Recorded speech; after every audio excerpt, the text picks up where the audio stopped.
traumatic brain injury has described how it took her more than 6 months to be able to move without feeling sick.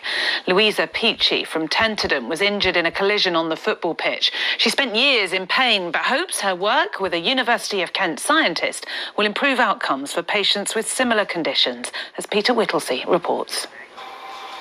You might think being discharged from hospital following a brain injury caused by a trauma means you'll be quickly back to full health.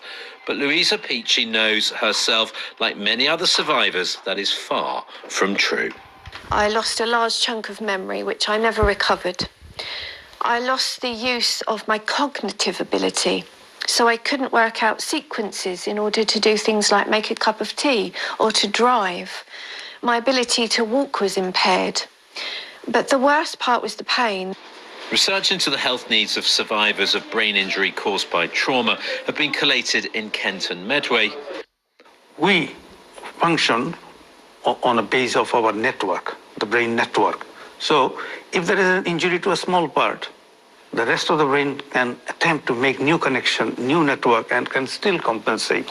But if your entire network is affected, unfortunately, it's very difficult for that patient to function. The data regarding the health needs of patients with brain injuries caused by trauma has carefully been collated for a PhD by Karen Saunders.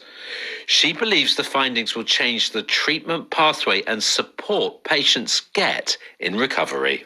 Survivors of moderate to severe traumatic brain injury within 6 months of discharge are readmitted into hospital. Long term, their health needs are not being addressed sufficiently well.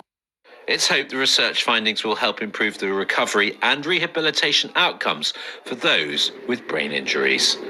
Peter Whittlesey, BBC South East Today, Canterbury.